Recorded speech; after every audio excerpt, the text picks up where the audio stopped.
Vehicles involved there and traffic jamming up now coming away from Sunset Boulevard stays slowed down to the 4 level. Very busy on the 101 northbound drive with a traffic hazard reported at the 110 North Connector. Traffic is jammed up from 4th Street. Discover credit cards do something pretty awesome. At the end of your first year, they automatically double all the cash back you've earned. That's right, everything you earned doubled. The cash back from trips, restaurants, all doubled. Seriously, though, see terms and check it out for yourself at discover.com/match. Is this the title? This is the KBLA Sports Minute with Ray Richardson.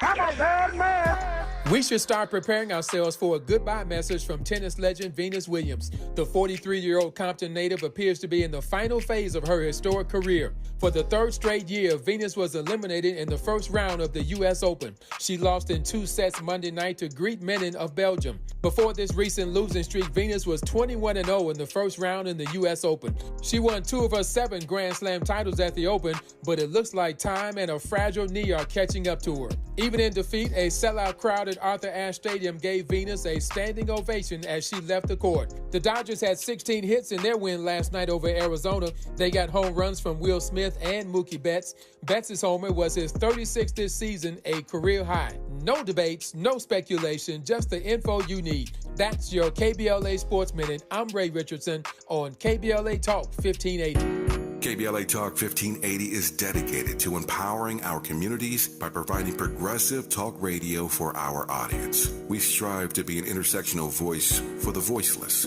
As a Black-owned and operated station, we are committed to highlighting diverse perspectives and creating safe spaces for meaningful dialogue. We believe that everyone has something unique to bring to these political, economic, social, and cultural conversations, and we don't shy away from the hard conversations about current events. We endeavor to be a beacon of hope and understanding, while boldly challenging listeners to think more deeply about difficult topics that impact us all. With this in mind, our mission statement at KBLA Talk 1580 is simple: to create an inclusive platform that promotes civil discourse through honest dialogue and encourages personal growth among our listeners, so they can become the active agents of change. Our vision is to establish ourselves as the premier radio network with relevant programming across the beloved community, connecting people through shared experiences and collective power for lasting impact beyond these challenging times.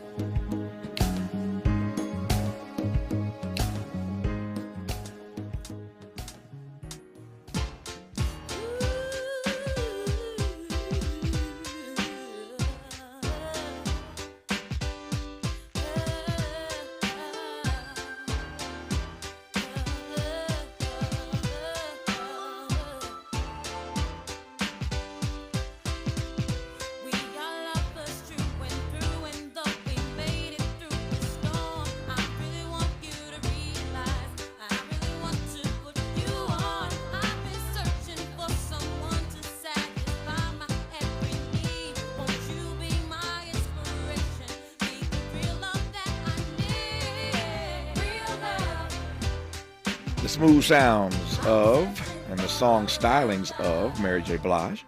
You're going to get a lot of good R&B in this hour, in and out of these segments. As we talk in this hour about the evolution of R&B music in the past 75 years. I mentioned earlier in today's program, tomorrow, speaking of R&B, we'll be joined by Michael Bivins. Michael Bivins is Bell Biv DeVoe, New Edition. Biv has a new documentary out, and we're going to have Biv join us tomorrow. Early next week, I believe, Maxwell is here. So we got some great artists coming up over the next few days on this program, speaking of R&B. But it's been 75 years since the evolution, since the term R&B first came to be. Let me just give you some history right quick here.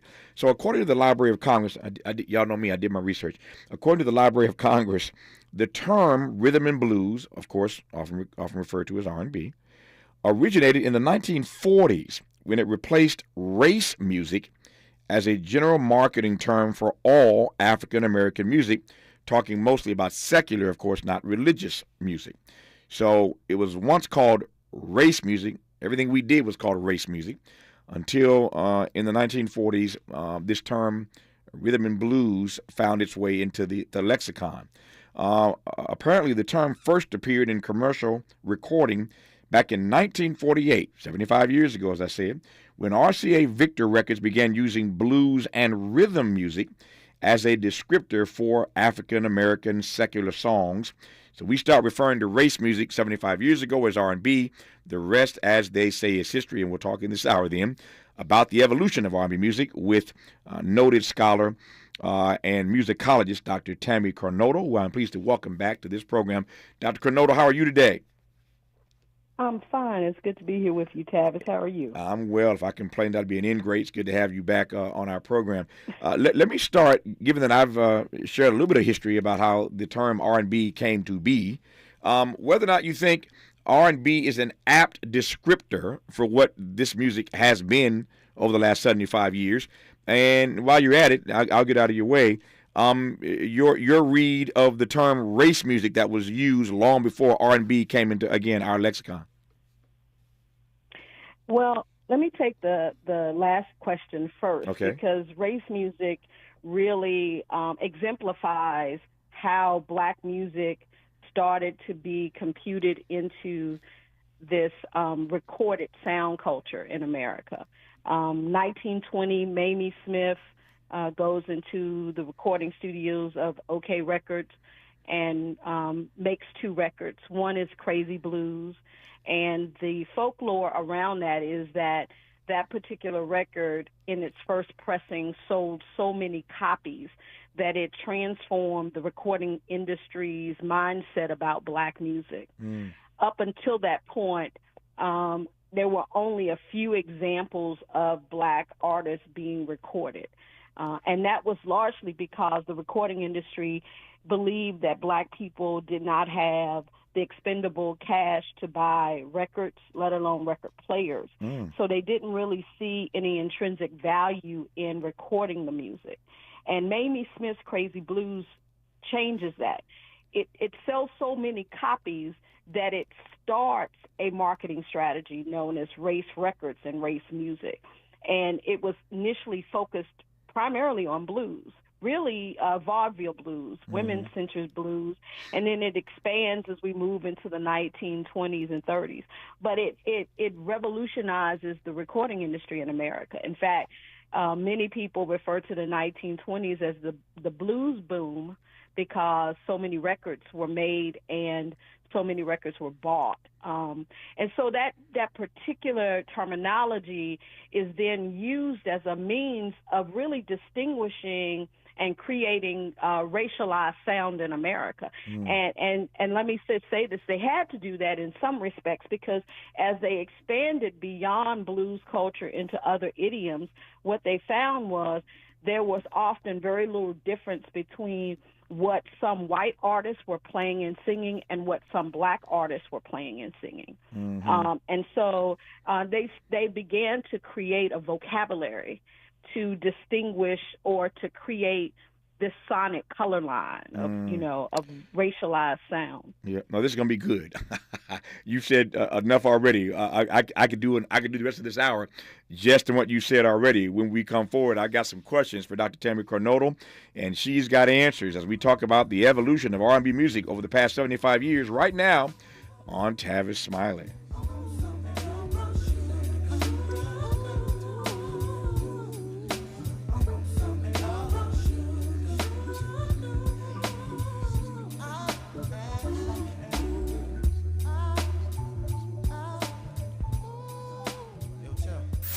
For all the freedom-loving folk, this is Tavis Smiley. I feel like freedom.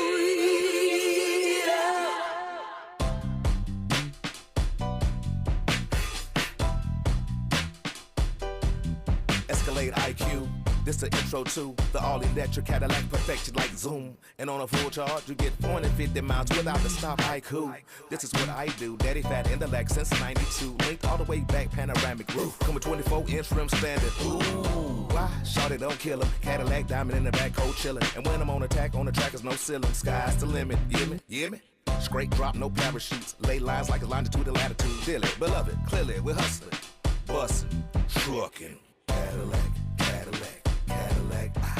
For more on the Escalade IQ, visit Cadillac.com. Available in 2024. GM estimate 450-mile range on a full charge based on development testing and/or analytical projection, consistent with the CHA 1634 revision 2017 MCT. Range subject to change prior to production. Annual rates may vary based on service factors, including ambience temperature, terrain, battery age, and condition loading, and how you use and maintain your vehicle.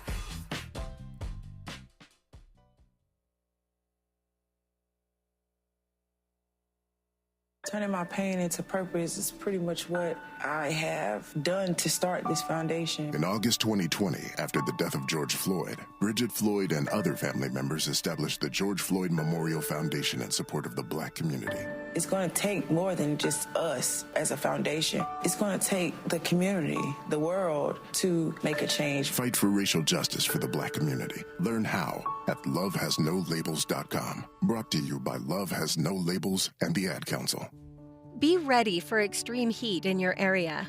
On days when extreme heat is expected, take action to keep your home as cool as possible. Set your air conditioner to 78 degrees. If AC isn't available, close blinds and curtains on all windows and run fans counterclockwise. Or find your nearest cooling center. Transportation help may be available. Learn more at heatreadyca.com. Brought to you by the state of California.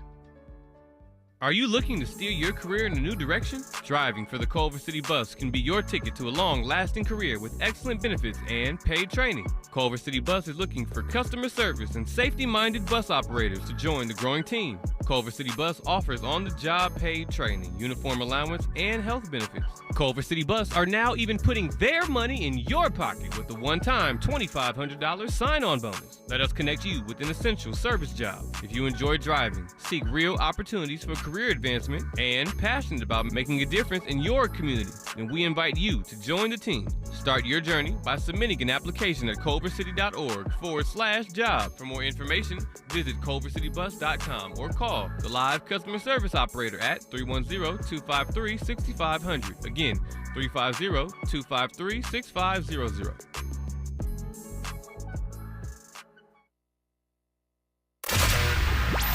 Smart talk for curious people just like you. You're listening to Tavis Smiley.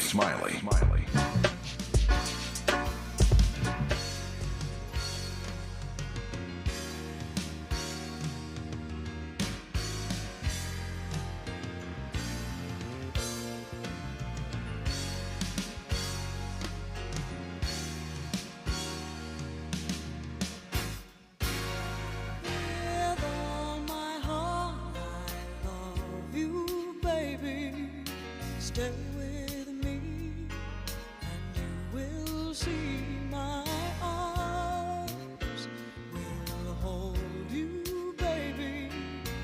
Never leave, 'cause I believe I'm in love. Sweet love, help me crawling out your love. I feel your shame, I'm in love. Love me some Anita Baker.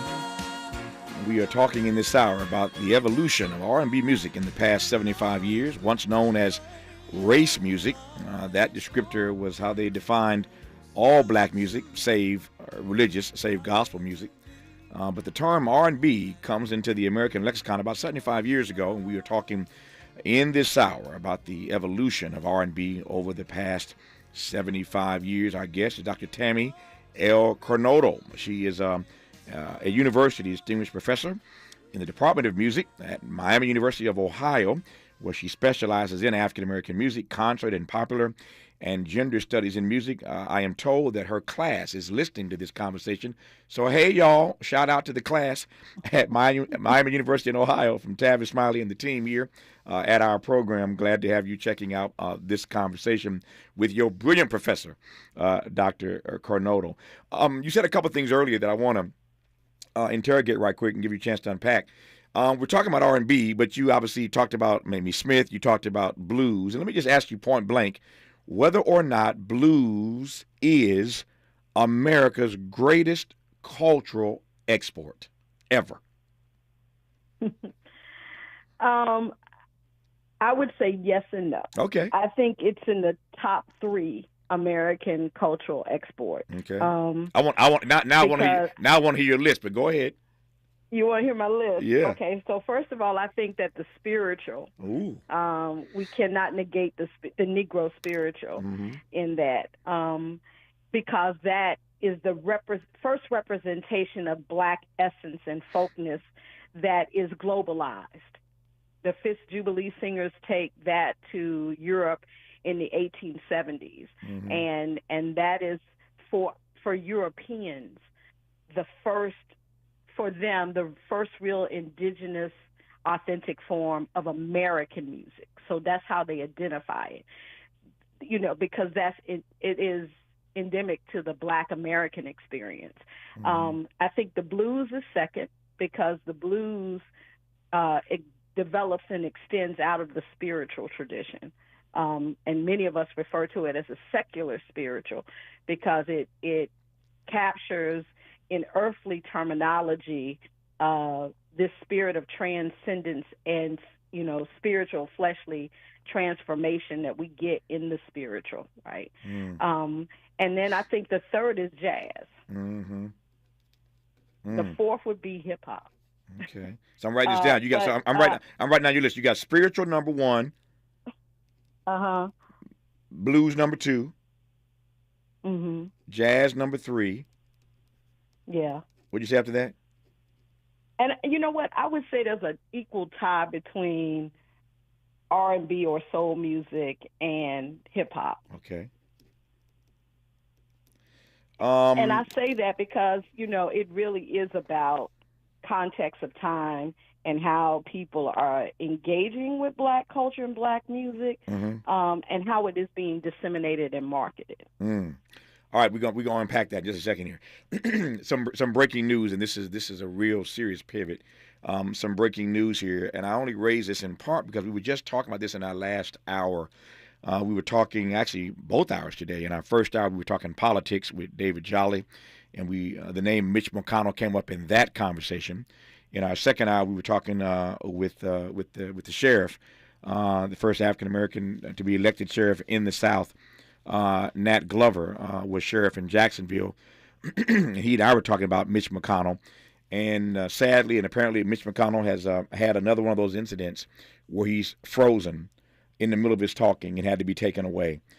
He was appearing at a press conference in Kentucky, his home state, and that video that you all saw weeks ago where he just froze mid-sentence at a press conference in Washington, D.C., as I recall, has happened again. In mid-sentence, he just froze, and they had to come to his aid, to his rescue.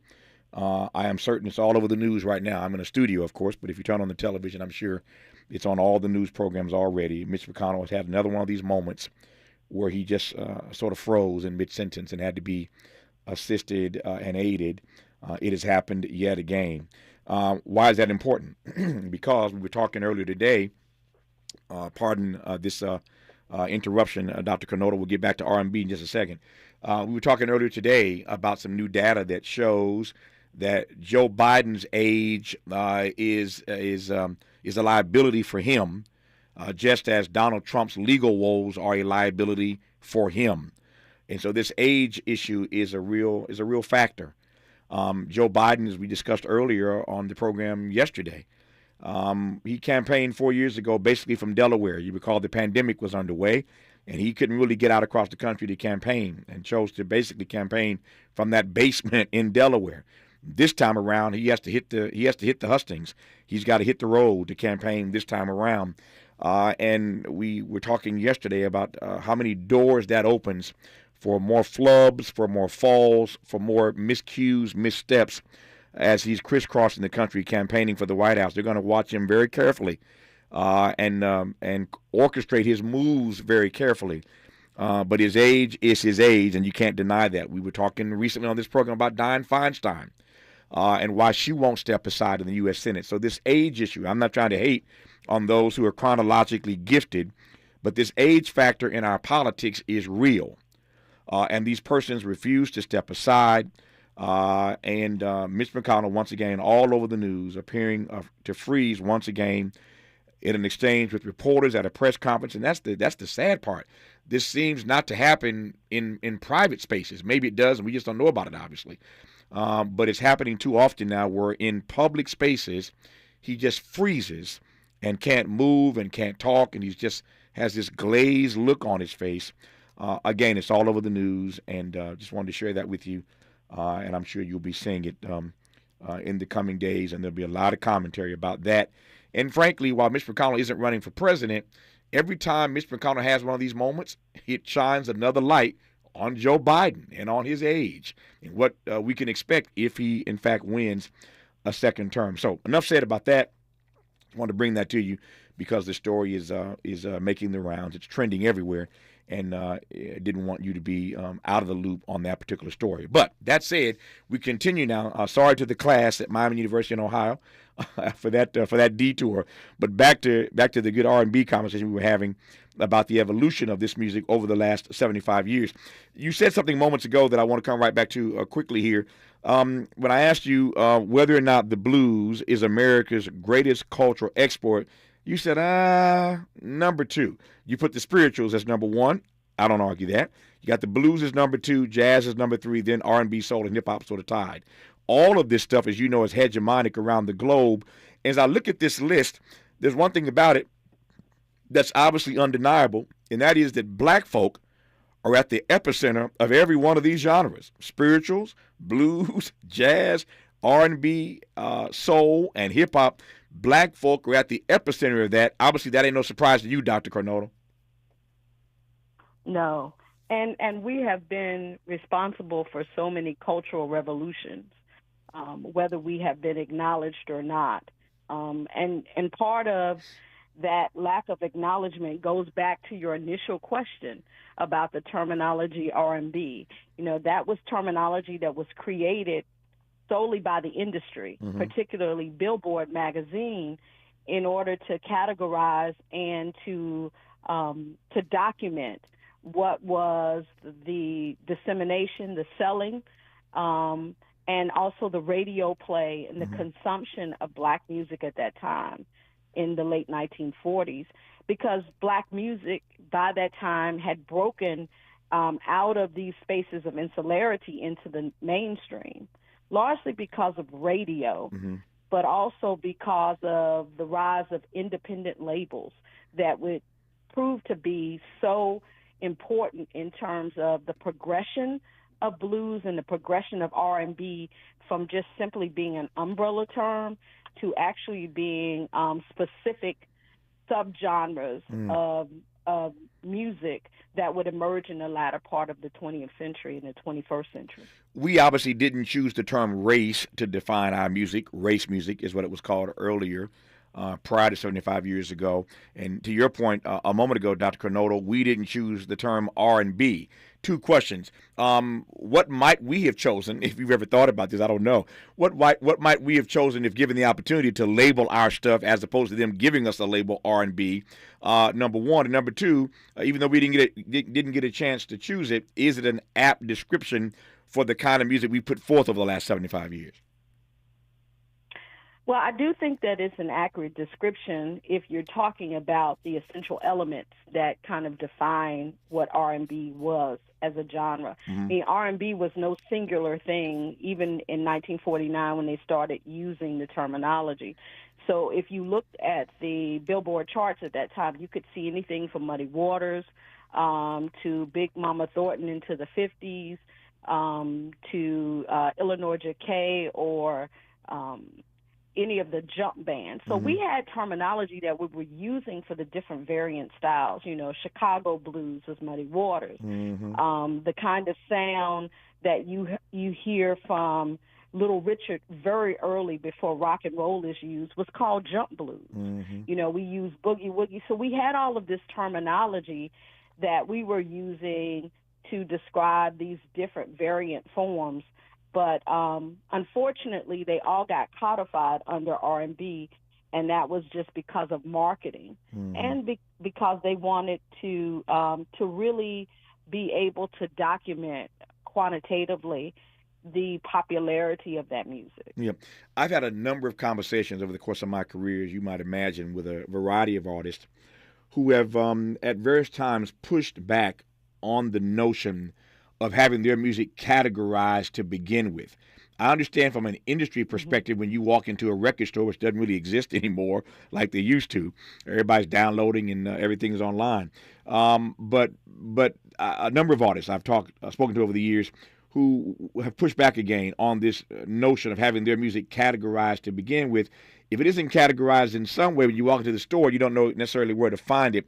But is that argument, that sentiment rather, resonant with you that some folk just don't want their stuff categorized? Yeah, it is. You can understand that because ultimately what happens is when artists become categorized, that establishes for both listeners and the industry that there is a formula to the sound and there's an expectation from that artist. Every artist has a sound identity. I think we talked about that before with our past discussion with Motown. You know, but when you have a successful record or album, what will often happen is that becomes the template by which you're measured. And so the autonomy and the agency that an artist might have without being categorized gets lost, you know. So, like, for instance, one of the first clips that was played as a lead-in was Mary J. Blige's Real Love. And so that came from an album that really gave birth to the term hip-hop soul. You know, the marketing around her was that she was the queen of hip-hop soul. That's continued on to this day, and it works very effectively for her. But it also means that there's a certain expectation we have as listeners and consumers. The moment that Mary J. Blige decides she's going to step out the box and record a jazz standard like Body and Soul or something, you know, she's going to have a moment, we're going to be disappointed, right? You know, we're going to say what's wrong with her. And so there is a reason why musicians push against those things, because those are boxes, and those boxes can often imprison their creativity. But on the other side, we need those things because in some ways it helps us to mark the difference, the variance that exists within all of these different aesthetics of R&B, right? Because the last 70-some years, in some ways, Tavis, has been just a different variation of the same thing, a combination of elements of gospel and a combination of elements of blues culture. To your point, and it's just. I'm sorry. Finish your point. I didn't mean to cut you off. Finish your point. I was going to say, it's just how we articulate the rhythm in it, or it's the combination of instruments, or it is the actual performance approaches that a vocalist might, you know, display that really mark these differences, right? When we come forward, I want to ask you whether or not there is a way to avoid being boxed in that way. I love the example you gave of Mary J. Is there a way to avoid that? Because whatever the success is of your inaugural album, if you have some success, that's what they expect, to your point, on the sophomore album. Is there a way to avoid, for R&B artists, a way to avoid being boxed in that way in the first place? And speaking of boxed in, as you know, Prince was a very dear friend of mine. A funny story about Prince when it comes to his thoughts about being boxed in. We'll talk about that when we come forward, talking about the evolution of R&B over the past 75 years with our guest, Dr. Tammy Kernodle on Tavis Smiley. From Leimert Park with love, this is Tavis Smiley.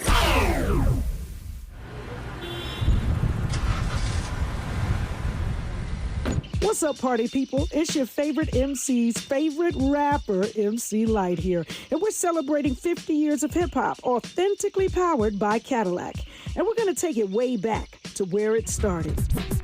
It was only fitting that hip-hop began with teenagers at a back-to-school jam in the rec room of a South Bronx apartment complex by an 18-year-old brother.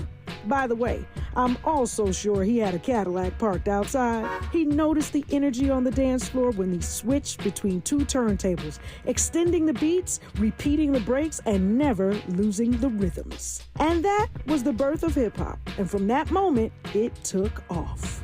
For more on how Cadillac is celebrating hip-hop's 50th, visit Cadillac.com/audacity.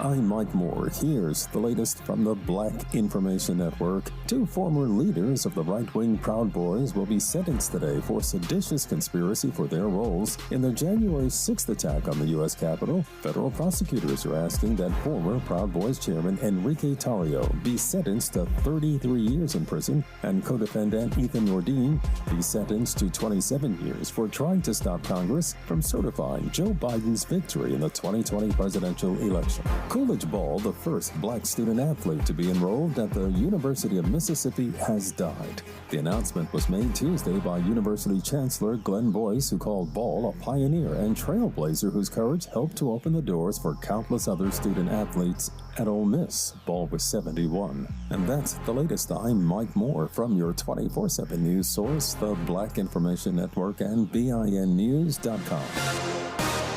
We have a new problem working on the 101 Hollywood Freeway southbound at Vermont Avenue.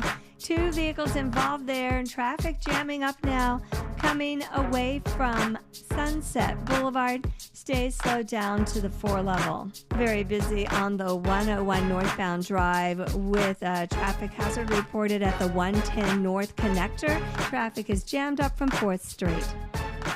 Discover credit cards do something pretty awesome. At the end of your first year, they automatically double all the cash back you've earned. That's right, everything you earned doubled. The cash back from trips, restaurants, all doubled. Seriously, though, see terms and check it out for yourself at discover.com/match. Right now, during Labor Day savings at Lowe's, get up to $1,500 off select major kitchen appliances.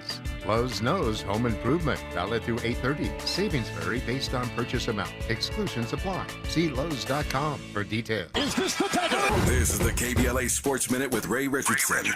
I'm a bad man. We should start preparing ourselves for a goodbye message from tennis legend Venus Williams. The 43-year-old Compton native appears to be in the final phase of her historic career. For the 3rd straight year, Venus was eliminated in the first round of the U.S. Open. She lost in 2 sets Monday night to Greet Menin of Belgium. Before this recent losing streak, Venus was 21-0 in the first round in the U.S. Open. She won 2 of her 7 Grand Slam titles at the Open, but it looks like time and a fragile knee are catching up to her. Even in defeat, a sellout crowd at Arthur Ashe Stadium gave Venus a standing ovation as she left the court. The Dodgers had 16 hits in their win last night over Arizona. They got home runs from Will Smith and Mookie Betts. Betts' homer was his 36th this season, a career high. No debates, no speculation, just the info you need. That's your KBLA Sports Minute. I'm Ray Richardson on KBLA Talk 1580.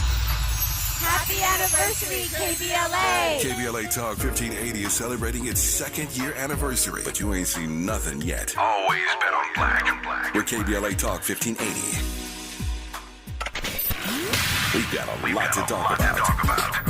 Race, culture wars, political turf battles, criminal justice and injustice, the courts. These are the conversations you won't hear elsewhere. My guests are leading journalists, celebrities, and sports figures, elected leaders, and influencers. They aren't afraid to get into it and say the quiet part out loud. With Areva Martin in real time, your commute just became the most engaging part of your day. Tune in weekdays from 4 p.m. to 6 p.m. or find us on YouTube. Areva Martin in real time, when you want it straight, no chaser. Unapologetically progressive. KBLA Talk 1580. We've got your black. Dominique DePrima, KBLA Talk 1580. Hey, did you know that you can buy a home without making a 20% down payment? That's right. Having a large down payment actually does come with advantages like no mortgage insurance, lower monthly payments, and things like that. But there are lots of different types of loans that could be a fit for your situation. Some of them involve little or no down payment. Whatever your financial goals are, U.S. Bank Access Commitment Initiatives can help support you in reaching them. Access your financial goals at usbank.com/access. Member FDIC, Equal Housing Lender. For all of us, this generation and the next, there is simply no place in our lives for litter. And yet, it's everywhere we look, and unfortunately, it does belong to all of us. So let's come together and create a litter-free, clean California once and for all. Remember to properly dispose of your trash and recycling. Secure truckloads with tarps to keep debris from flying out. Clean out your car when you're at the gas station. Take pride in your community by organizing a cleanup event or join a cleanup event near you. Zero litter is the goal. Join us at cleanca.com. That's cleanca.com. Let's do it together. Brought to you by Caltrans. cleanca.com.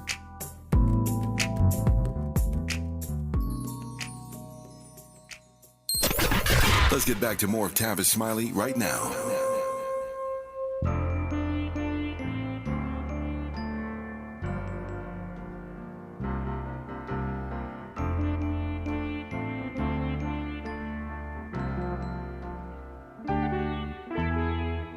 I gave my heart and soul to you, girl. Didn't I do it, baby? Didn't I do it, baby? Gave you a love you never knew, girl. Oh, didn't I do it, baby? Didn't I do it, baby? I tried so many times and that's no lie. It seems to make you mad each time I cry. Didn't I blow your mind this time? Didn't I? I'm Tavis Smiley. Our guest in this hour is Dr. Tammy Kernodle. We're talking to her. She's a distinguished professor in the Department of Music at Miami University of Ohio, talking to her and her class, and you, listening wherever you are right now, to Tavis Smiley about the evolution of R&B music over the past 75 years. So we've been giving you a little bit of this, a little bit of that in this hour, talking about, again, this unique genre that we have given to the world. In case you've just tuned in, Dr. Kernodle, in answer to one of my questions earlier about whether or not the blues was America's greatest cultural export, her list is spirituals, the blues, jazz, R&B, soul, and hip-hop in that order. Perhaps the greatest exports that this country's ever given the world culturally. And once again, obviously, black folk are at the epicenter of all of that. It reminds me of that Du Boisian question W.B. Du Bois once asked, would America have been America without her Negro people? And the answer, of course, is no. But if you take black music out of the American experience, it just falls flat. So what a thing of beauty it is that we are at the epicenter of all that we've given the world culturally when it comes to music. So I was about to ask you, Dr. Kernodle, before that break, whether or not there are ways that artists can avoid being boxed in, whatever, to your point, whatever that first album is, we expect more of the same on the sophomore album. And if you can't measure up to that, then woe is you. But is there a way to avoid sort of being boxed in? We're talking about people being categorized, not wanting to be categorized, even under an R&B label. Any way to avoid that boxing in on the first album? I think it's kind of hard these days, but I do think we see some artists that are attempting that. Mm-hmm. I think the way in which musicians and artists are using digital platforms as a means of distributing their music has, in some ways, taken one of the major variables in this equation of popular culture, dissemination of popular culture, out of play. Mm-hmm. You know, the way they use Bandcamp and Spotify and SoundCloud. But I do think, you know, through the major labels, it's quite difficult for an artist to not fall into that trap until they either achieve a certain level of popularity within their base group and demographic, Mm-hmm. and they're able to then kind of chart and have more control or autonomy over their product, Mm-hmm. or they cross over significantly, Yeah. right? And then so they're open to much more experimentation, like a Beyonce, right? Mm-hmm. Like when you looked at Beyonce, and what Beyonce has done over the years, not just in terms of sound, but how she has revolutionized the way in which her music is disseminated. That speaks to the kind of power that she has. Mm-hmm. You know, she really revolutionized this thing of a visual album.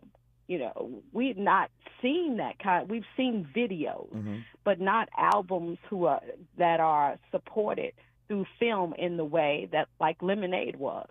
And so that really talks or speaks to her agency and her ability to be creative and out of the box in ways that the average artist isn't. So, and it's very difficult for artists. Yeah. Unfortunately. I hear you speaking to Beyonce's agency. Given what you just laid out, is she now, I want to phrase this the right way. You spoke of her agency. Can we now label her, given what you just laid out, as iconic? I think we can. Okay. I think we can definitely label her as paradigm shifting. Okay. She has shifted the paradigm, and she's done it in many ways. Now, some would argue that not so much from the standpoint of being in the same vocal genealogy as some of our iconic singers. I don't want to get into that. Don't come for me, Beehive. But I do think the eclecticism of sound that because we do talk about artists in various ways, yes. right? We talk about them within their ecosystem of the instrument that they utilize, right? So that we are listening to a Tank, or we're listening to these artists and saying, okay, so do they extend out of Teddy Pendergrass, or do they extend out of a Marvin Gaye, or do they extend out of a Stevie Wonder, or, So you can hear that when you listen to P.J. Morton. You can hear that Stevie Wonder influence. So there are these sonic genealogies, whether they are real or imagined, that we contextualize artists in. But I do think she has shifted the paradigm in how black music is viewed and how black artists operate within the business of music. And then the level of creativity. And what I really love about her is her content is so layered. And it brings so many aspects of our collective memory and collective history into play, especially if you look at Homecoming. Sure. And what she really brings to light about HBCUs and the culture of education in America, how music was infused in this language and this striving for uplift and upward mobility, right? There's so many things that can be read from what she does. She's not one-dimensional. People play her as being one-dimensional, but she's not. Since you went there, and I promised to protect both of us, I'm going to get you in trouble and hopefully not get myself in trouble. But you said something a moment ago that I find fascinating. I've discussed this with friends of mine, but not with a musicologist, an expert at your level. You mentioned the Beehive. And I wonder whether or not there are ways in which, even if we wanted to, and every artist has to be open to critique, and every great artist, frankly, is not afraid of critique. But I wonder if there are ways in which whatever critiques we would level against Beyonce, we are afraid to engage in that discourse because she does have this protective beehive. Not every artist has it, and I ain't mad at the Beehive for loving on Beyonce and protecting her from attacks that are unfair, that are unjust, and that are just mean-spirited. But again, music is an art form, and art forms are subjective, and when it's subjective, they're open to critique. I wonder whether or not there are ways in which you think she's been protected from critique because of the Beehive. Does that make sense? Yeah, it makes a lot of sense. I think in some respects she has been, and in others she hasn't. Okay. The Beehive's impact, in effect, operates largely in a digital sphere. So it is emblematic of the kind of digital communities that contemporary artists have been able to create and foster. But how that trickles down into what the industry does, I think is a separate conversation, is a separate entity, So in that virtual space, you have the Beehive who are coming. Yeah. They will come for you fast. I always jokingly say they remind me of the Beatles that consume flesh in the movie The Mummy. Oh yeah. They move fast. And Black Twitter used to be the same way. Like they would decimate you and keep it moving. No, I take your point. I take your point.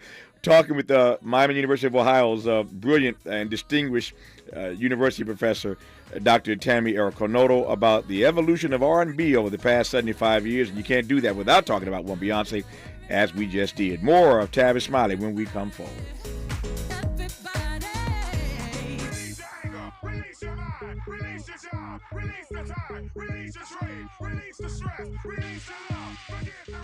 Unapologetically progressive. Unapologetically black. You're tapped into Tavis Smiley. What is dedication? My biggest fear in the middle of my addiction was that my kids wouldn't have a father. And I started thinking, you know what? This isn't my story. I definitely had to become a better man to be a better father. It's important to me that my kids are empowered and truly believe that if they can think it, they can do it. That's dedication. Visit fatherhood.gov to hear more. Brought to you by the U.S. Department of Health and Human Services and the Ad Council. Joey from Vermont, a farmer trying to get through the winter. Adriana from South Carolina, a single mother living paycheck to paycheck. Liam from Ohio, an injured father struggling to provide for his family. Hi, I'm Shanola Hampton, and I support the Feeding America network of food banks because they help provide over 6 billion meals to people in need each year. Learn more at feedingamerica.org. Joey from Vermont, a farmer trying to get through the winter. Adriana from South Carolina, a single mother living paycheck to paycheck. Liam from Ohio, an injured father struggling to provide for his family. Hi, I'm Shanola Hampton, and I support the Feeding America network of food banks because they help provide over 6 billion meals to people in need each year.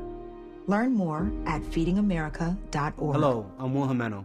I'm a retired Port Authority police detective and a 9/11 survivor. For 13 hours, I was buried under the rubble of the World Trade Center. I was rescued thanks to brave people who were willing to put their own lives on the line to save mine. For 9/11 this year, a National Day of Service, I'll be paying it forward by taking time to help others. Please join me by doing your own good deed that day. Visit 911day.org. The California Crusader newspaper would like to thank all of our subscribers for their support throughout the years, proudly serving the South Los Angeles and South Bay areas for more than 40 years. The California Crusader is a multicultural, black-owned, adjudicated newspaper that focuses on providing newsworthy information to the people in our community. We're constantly looking for ways to assist businesses in our community to connect with our subscribers. We provide low-cost, effective ways to promote your business with our reasonable and affordable advertising rates. You can participate by suggesting, sharing, and submitting your stories on the California Crusader newspaper Community Share Facebook group page, or visit our website at cal-cruise-news.com. That's calcruisenews.com. Then click on the Submit Now button located on the top right corner of the homepage, or text CCN to 42828. Again, text CCN to 42828. The California Crusader newspaper, working together to build a better community for our future. Subscribe today. He's rooting for everybody black. More of Tavis Smiley coming your way right now. As we were discussing earlier in this conversation, before it was called R&B, 75 years ago, it was called race music. Dr. Kernodle, tell me right quick how black artists finding their own voice, their own sound identity, as you put it, or put another way, their ability to be discovered by the public was hampered by the good white folk who were stealing their stuff. Well, in the 1950s, when the music industry figured out that black music was lucrative and that white teenagers were not going to curb their appetite for it, they instituted a initiative called covering, where it happens from about 1952 to 1957, 1958, where you have major labels that essentially bought the rights up to songs like Little Richard songs, Big Mama Thornton. There are tons, Laverne Baker, and they would have these white artists re-record the songs. They would dilute and water the songs down.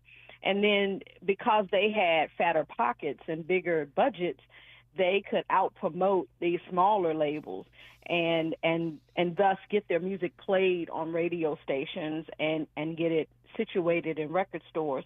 And so that really hampered what was the crossover of black music that was happening right after World War II. But, you know, it didn't completely slow it down because you had enough white teenagers who were the focal point of the industry at that time who sought out the original recordings. But it undermined a lot of those black artists, particularly black artists that did not write their own material or owned or copyrighted that material. And then there were instances like Dick Clark, for instance, would, you know, in order to promote a black artist, would take some of the songwriting credit, right? And amplify that record on American Bandstand. But in the end, the artists themselves lost considerable amount of money because they didn't fully own that particular song or record. When we come forward, so there were different ways. I hear you. I take that.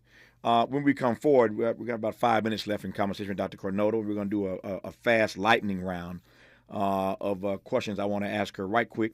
We'll do that before we wrap this conversation about the evolution of R&B music in the past 75 years with Dr. Tammy Kernodle on Tavis Smiley. This is getting good. Yeah, man. Tavis Smiley continues when we come forward.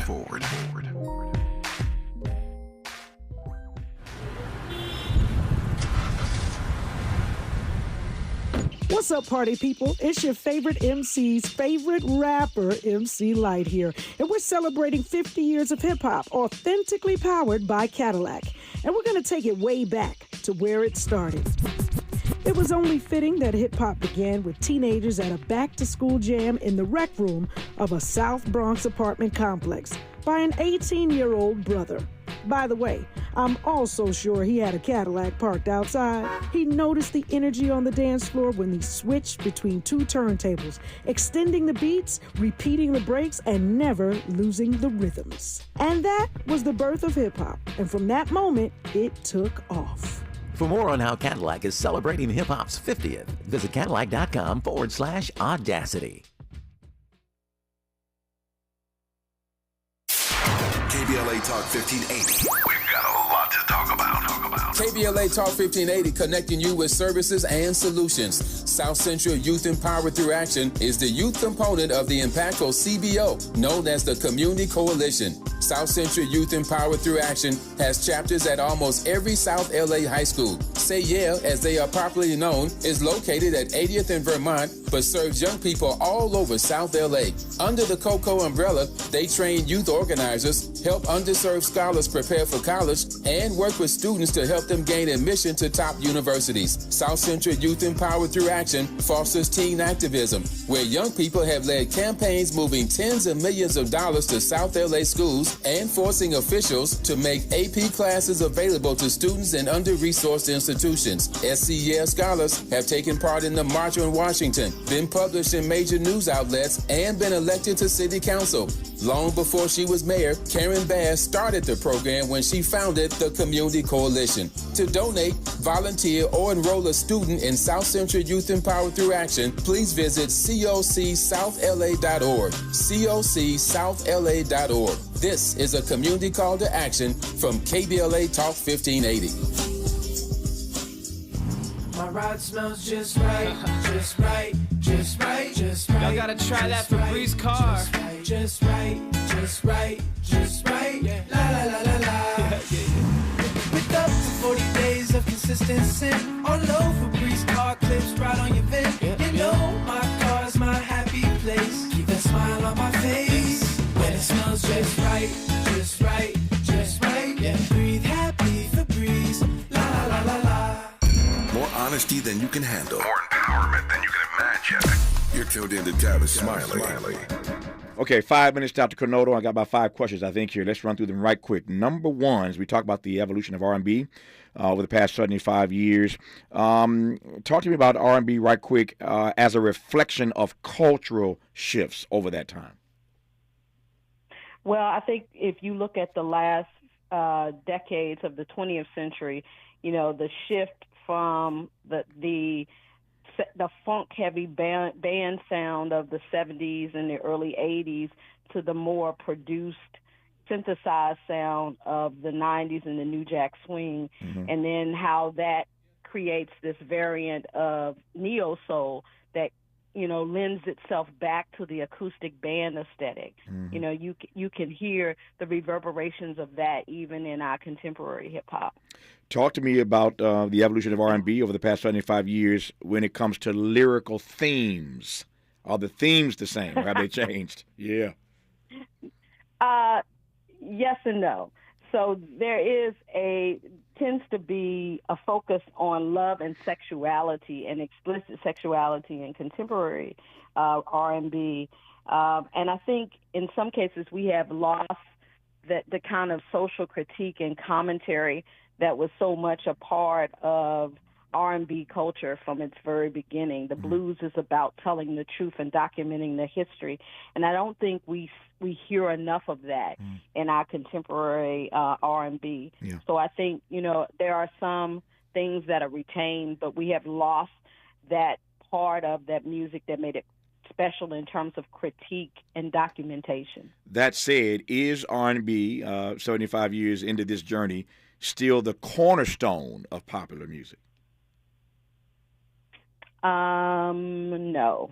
Wow. Unfortunately, no. Wow. I think hip-hop has eclipsed it. But I do think there is a return to R&B. I mean, one thing that I find amongst my students and their similar demographic is that they are pulling back to the 1990s, and they are focused more on that music than they are on contemporary R&B. So I do think that there's a new golden age, and that golden age is 90s, early 2000s R&B. Finally, your last comment notwithstanding, how would you chart or how would you define the current trajectory of R&B music as we know it?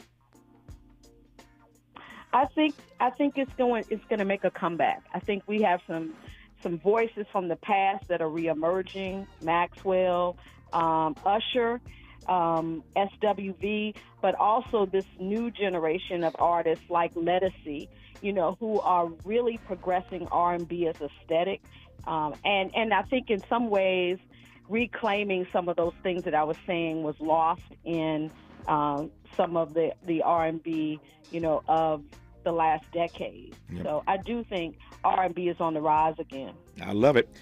Speaking of Maxwell's a guest on this program next week. Tomorrow, speaking of R&B, Michael Bivins has a new documentary out. Biv of Belle Biv DeVoe, a new edition, is one of our guests on the program tomorrow. So in the days ahead, some great R&B soul artists coming to the Tavis Smiley program. For now, we thank Dr. Tammy Kernodle, University Distinguished Professor in the Department of Music at Miami University of Ohio. I hope you enjoyed the conversation. I hope the class enjoyed the conversation. Dr. Kernodle, thank you for taking the time. I appreciate you. All the best to you. Thank you, sir. Always good to talk to you. Likewise, good to have you back on this program. And that is our program for the day. 3 hours gone, just like that. Hope you enjoyed today's program. Back here tomorrow, Lord willing, to do it all over again. Until then, thanks for tuning in to Tavis Smiley. And as always, keep the faith.